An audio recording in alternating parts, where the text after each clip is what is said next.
Moi, les gens m'appellent Sa Majesté Wandomabou.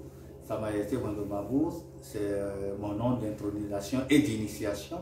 J'ai préféré garder mon nom d'initiation sur le nom d'intronisation. Mon nom d'initiation est toujours Wandomabou, Wandomabou Sikasi. Et mon nom d'intronisation, c'est Wandomabou, Wandomabou Sikasi. Sika qui concerne les divinités du rayon océanique. J'ai sur ma tête toutes les divinités, la totalité des divinités du rayon océanique, en dehors des 4 divinités principales de la cosmologie, en dehors des 4 divinités qui représentent les 4 éléments de la cosmologie. J'ai beaucoup d'autres divinités sur ma tête. Et à côté de ça, je suis le PDG de Kemer Télévision, qui est une télévision qui a pour vocation la promotion de nos traditions et de nos valeurs ancestrales. Quand je parle de valeurs, il y a culture, il y a spiritualité, il y a tout ce qui concerne l'Afrique. C'est une télévision qui ne font que les choses de l'Afrique. Cette télévision ne parle pas des traditions des autres. Quand je parle de la tradition des autres, je parle de la tradition des Occidentaux et consorts. C'est une télévision qui est pour les Africains, pour nous et pour tous les Africains, les vrais Africains bien sûr. Donc, en dehors de ça, je suis un consultant en art et culture endogène.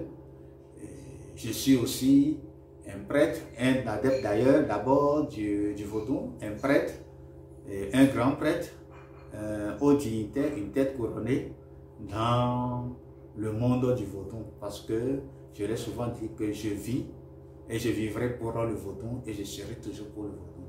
Voilà ce que les gens peuvent connaître de nous. Voilà, parlons donc de tradition, parlant de culture africaine. Nous aimerions que vous nous parliez un peu du rôle de la femme. Quelle place la femme occupe dans la culture africaine? Quel rôle la femme a dans la culture africaine?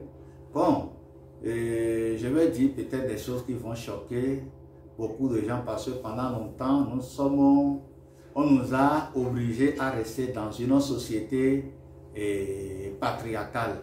Au départ, en Afrique, la société était matriarcale. Au temps de l'Afrique pharaonique, la société était matriarcale. Mais par contre, dans beaucoup de sociétés aujourd'hui en Afrique, il y a des sociétés où la tradition est toujours matriarcale. Et d'ailleurs, moi, dans mon couvent, les grandes initiations se font par les femmes. Et s'il faut compter de chapeaux, les colliers et les perles sur mon cou, d'ailleurs, les perles que je porte, ce sont les femmes du couvent qui fabriquent ça et qui consacrent ça. Les perles que nous portons représentent les divinités et elles sont consacrées par les femmes. Donc, consacrer, c'est le grand rôle du couvent, même compter de chapeaux sur ma tête. Ce qui veut dire que, en partie, nous continuons toujours de respecter cet aspect de la matrilinéarité. Parce que la société, au début en Afrique, était matrilinéaire. La société était matrilinéaire. C'est après que les envahisseurs étaient arrivés qu'ils ont transformé notre système matriarcal en patriarcat. Et aujourd'hui, on pense que c'est l'homme qui est au-dessus. En réalité, c'est la femme. La femme, en réalité, représente l'accoucheuse des nations. C'est la femme qui donne la vie. Jusqu'à preuve de contraire, personne ne peut me prouver le contraire. C'est la femme qui accouche. Et sur le plan spirituel, quand tu prends la femme et l'homme, là où la femme fait les prières et là où l'homme fait les prières, vous allez voir la femme initiée se connecte facilement à la divinité suprême. C'est plus facile pour la femme parce que la femme est née avec un pouvoir. Elle est née avec un grand pouvoir, un super pouvoir que nous ignorons. Vous allez voir dans les maisons, quand le papa te maudit, ça n'a pas trop d'effet, ça n'a pas trop de portée. Mais quand c'est la maman qui te maudit, c'est que ça finit toujours par se réaliser dans ta vie. Voilà pourquoi on dit souvent à nos mamans, à nos mères, de bénir les enfants de bénir leur mari, de bénir tout le monde. Parce que ils ont déjà une grande capacité de l'essence divine. Elles ont déjà du moins une grande capacité de l'essence divine en elles. Quand la femme part dans les toilettes, quand elle fait ses toilettes intimes, si elle te maudit, ça va te suivre. Quand elle te bénit, ça va te suivre. Bon, c'est vrai, il y a d'autres techniques qu'on peut leur montrer et qu'on peut associer à ça pour que leur bénédiction pendant les toilettes intimes ait beaucoup plus de valeur. Donc, c'est pour vous amener à comprendre un peu l'étendue du pouvoir dont dispose la femme. Dans nos maisons, pour que nous vivions correctement, c'est la femme. Pour que nous dormions, c'est la femme. Pour que nous mangions, c'est la femme. Dieu a béni ses mains, qu'on le veuille ou non. Voilà pourquoi quand les autres ont voulu un peu rabaisser la femme, diaboliser la femme, ils ont créé le mystère du serpent qui a donné un supposé fruit à Adam. Ève qui a donné le fruit à Adam. Ce qui veut dire que naturellement même non. Ce qu'ils oublient, c'est que la femme dispose d'un don pour convaincre facilement les hommes. Donc maintenant, je vois que quand les femmes aujourd'hui revendiquent ou bien réclament la parité, et ça me fait un peu rire. Parce que quand la femme maîtrise ce qu'elle est en réalité, elle ne peut pas demander, réclamer la parité. La parité, c'est l'équité, genre. Alors que Dieu t'a déclaré supérieur à l'homme. La nature t'a déclaré supérieur à l'homme. Et pourquoi tu revendiques une égalité? Revendiquer une égalité, c'est se rabaisser, c'est se mettre au niveau de l'homme. Hein? Vous comprenez un peu? La femme a un pas. Quand vous prenez par exemple l'initiation au fa, dans les couvents, la femme fait uniquement l'initiation au second degré. La femme fait l'initiation au second degré, alors que l'homme fait l'initiation au premier degré. L'homme commence par la forêt sacrée, alors que la femme ne commence pas par la forêt sacrée, d'autant plus que la femme a déjà ce don en elle. Elle n'a plus besoin d'aller accomplir ses formalités avant de se faire initier au fa. Voilà. Le 8 mars, c'est bon, c'est vrai, comment il faut aujourd'hui dans le calendrier gréco-romain, qui n'est pas d'ailleurs notre calendrier, parce que c'est le bébé de tous les calendriers, le calendrier gréco-romain, qui a trouvé une journée pour la femme. Et pour moi, bon, ça sonne un peu mal, parce que si je prends même le calendrier romain, les 365 jours, ce sont des jours qui sont pour la femme. Parmi ces jours, quel jour la femme ne prépare pas, quel jour la femme ne fait pas les travaux domestiques, quel jour la femme ne s'occupe pas de son homme, quel jour la femme n'accouche pas les vies, comme quel jour la femme ne crée pas les vies, quel jour la femme n'accouche pas les nations. La femme, c'est l'accoucher des nations. Voilà pourquoi, quand on veut même baptiser l'Afrique, le CAM, en lui donnant le nom Afrique, c'est que ce n'est même pas le hasard. La nature leur a imposé afin que l'Afrique soit toujours maman. Parce que, qu'est-ce qu'on dit de l'Afrique? Maman Africa. Quand on dit Maman Africa, on fait directement recours à la femme. Le rôle de la femme. C'est que c'est la femme qui est la mère de l'humanité.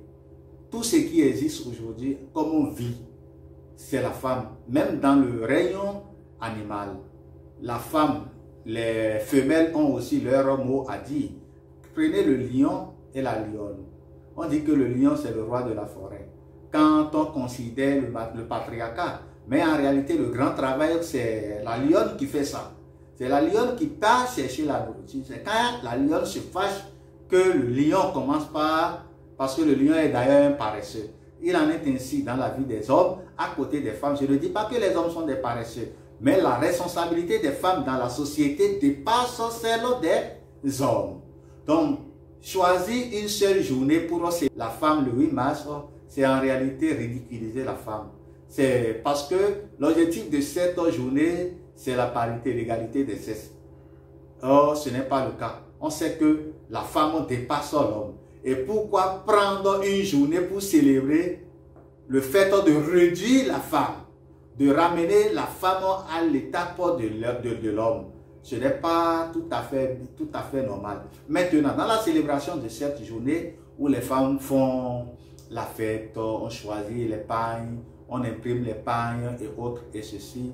Et c'est aussi une autre manière d'escroquer, j'allais dire, les femmes. Les femmes ne comprennent pas, mais c'est une stratégie pour leur soutirer de l'argent. La femme, parce que les pagnes qu'on fabrique, ce ne sont pas des pagnes qu'on donne aux femmes gratuitement.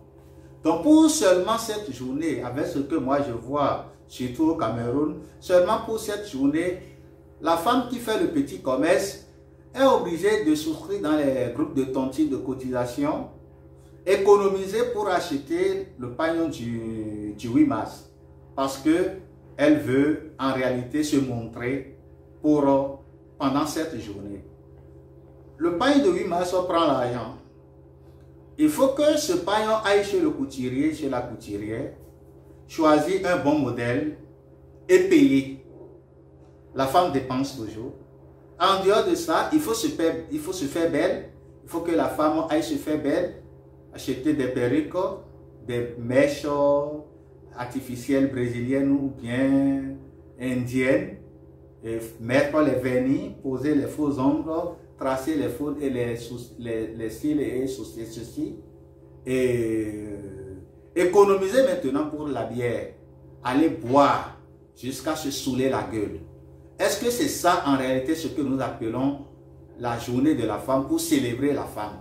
Si nous voulons célébrer la femme, nous n'allons pas estoquer de l'argent chez la femme. Nous allons au contraire l'amener à se découvrir, à comprendre quelle est la mère de l'humanité. Seulement pour cette fête, il y a des femmes qui dépensent près de 100 000. Alors que difficilement dans le petit commerce, elles arrivent à épargner 100 000 en une année. Donc imaginez un peu ce que cela veut dire. J'ai vu des femmes pendant cette journée boire jusqu'à soulever le kaba. C'est une des robes en Afrique centrale qu'on appelle le kaba. Jusqu'à se mettre dans le caleçon. Donc c'est devenu une journée de dépravation de mœurs pour ridiculiser la femme.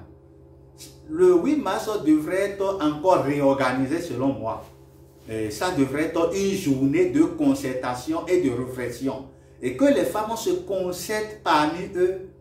Que les femmes réfléchissent parmi entre elles, qu'elles réfléchissent pour voir comment s'organiser pour prendre encore cette place qu'elles avaient dans le passé. Qu'elles prennent cette place. Nous en avons besoin pour notre propre développement. Nous en avons besoin pour se connecter avec notre ancestralité. Parce que ce n'est pas comme ça que nous vivions. Depuis qu'on a déplacé les choses, vous avez vu le résultat que ça a donné en Afrique. Donc, il faut que nos mamans réfléchissent autrement et que le 8 mars n'est pas une fête, une journée de fête, mais plutôt une journée de réflexion, une journée de concertation et qu'elles réfléchissent sur des sujets de développement, sur des sujets d'épanouissement. Comment s'y prendre pour que la femme puisse véritablement reprendre sa place dans la société au lieu d'aller danser. Danser c'est bien, mais on n'a pas besoin de cette journée pour le faire. On peut le faire tous les jours parce que tous les jours sont, comme les gens l'ont dit, les jours de fête. On n'a pas besoin d'une journée imposée d'ailleurs parce que le calendrier grec, le 8 mars est une journée du calendrier gréco-romain qui n'est pas une journée du calendrier africain. Comme ce n'est pas le thème, nous n'allons pas parler du calendrier africain. C'est tellement long. Nous allons revenir sur ça. Et ça va permettre à nos mamans, à nos chers chéris de comprendre et de connaître leur rôle dans la société. Et pour leur donner beaucoup plus d'assurance, qu'elles comprennent qu'elles ont déjà les bénédictions nécessaires, qu'elles sont supérieures à l'homme, qu'elles sont supérieures à l'homme parce que c'est la femme qui a créé l'humanité. C'est la femme qui a accouché les nations. Respect aux femmes.